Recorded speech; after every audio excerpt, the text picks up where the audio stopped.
In this video, I'm going to be showing you every single cube I have, and if we hit 50 likes, then I will scramble and solve each and every cube.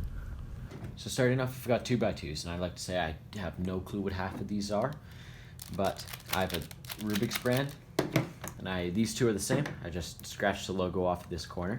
It turned fine.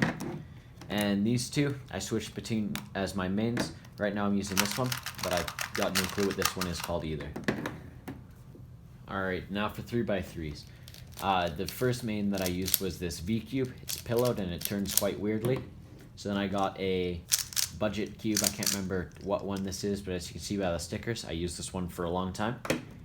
And now this is a GAN 356X, and this is currently the cube I still use for one-handed because of how well and how smoothly it turns. Now here is an MF3RS I found around my house, and it turns quite well for a budget cube. This is a GAN I. I got it because I got a GAN robot as well, and I had lots of fun playing around with that. Now this is a GAN 11. This is probably the cube I used as the longest as my main. And a couple days ago I got this Tornado V3, and this is probably the smoothest cube I've ever turned, and it feels super nice and it clicks into place perfectly. Alright, now for 4x4s, I started off using this Rubik's brand as my main, and then I wanted to be able to actually turn a cube, so then I got a budget Chi cube that actually turns decently. And this is another budget 4x4 that I got, and this is the cube I used as my main for quite a while. And now I got an MGC 4x4, and it turns really nice, including the sliced layers. They fly perfectly. Now for the bigger cubes. For 5x5, this is my first main. I can't remember what cube it is because I've scratched the logo off this one as well.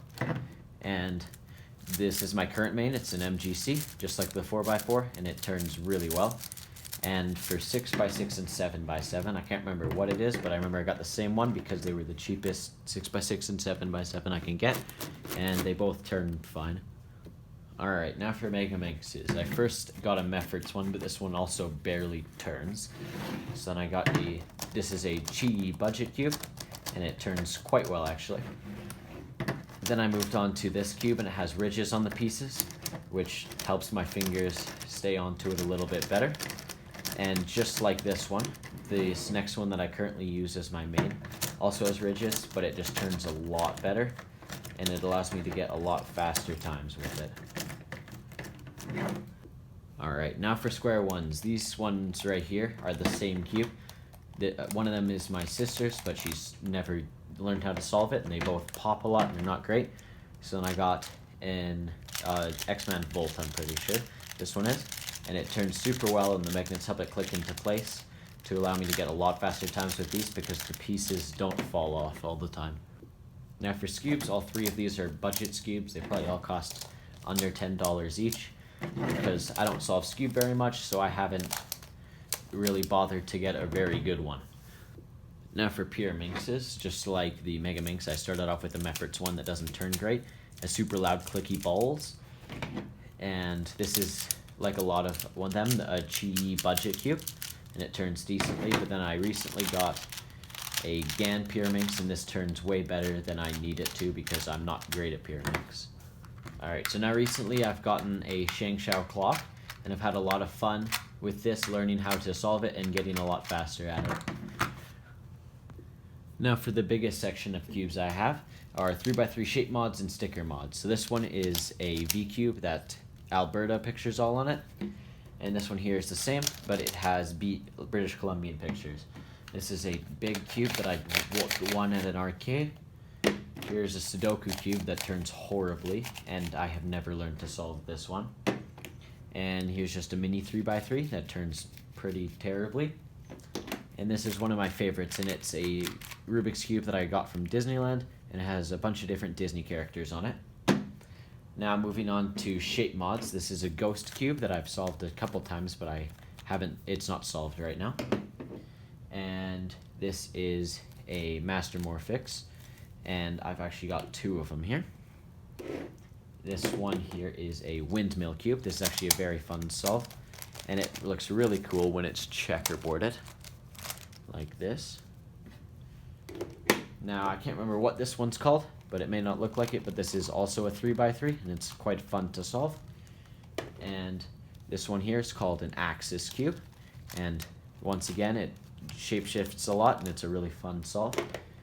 These two here are both mirror cubes, and I've liked practicing getting faster at these, even though these aren't a WCA event. My brother gave me this house cube here for my birthday, and it's kind of annoying to align the middle bit. This here is a void cube. It's fun because you can hold it all over the place.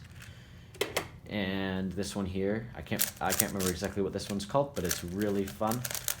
And last one here, I have an octagonal barrel cube, and it's kind of annoying because you need to remember where the edges and corners need to go. Now for 2x2s, this is a carbon fiber 2x2, basically meaning that it has black stickers on a stickerless cube. This one here is a Star Wars 2x2, and this is one of my favorite cubes that I have just because of how it looks. These two here are both 2x2x3s. This one is super flimsy, but this one is actually very good. And this one here is a 2x2x4, and I like this one better than the 2x2x3s because it shape-shifts as well. Alright, now for the last couple, I have a super Kirby Copter cube, and it's really hard to solve because it shape-shifts all over the place, and sometimes it locks it into place so you can't do certain turns. Now this one here, I can't remember exactly what this is called, but it's super easy, and it's quite fun, and it's quite similar to this one here, which is an Ivy cube, which can always be solved in, I think, 7 moves. And then this one here is a Ready cube, which is just a bit harder than this one, but it's not super hard.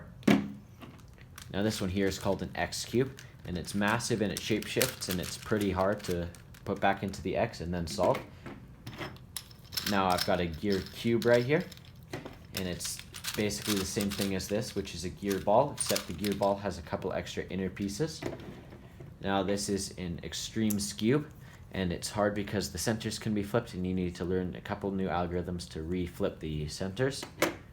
Now this one here is basically the 2x2 version of a Megaminx, and it's quite fun to solve, and it doesn't take super long time. And the last one here is a fidget spinner that also turns like a Rubik's Cube, and so this one's pretty fun as well.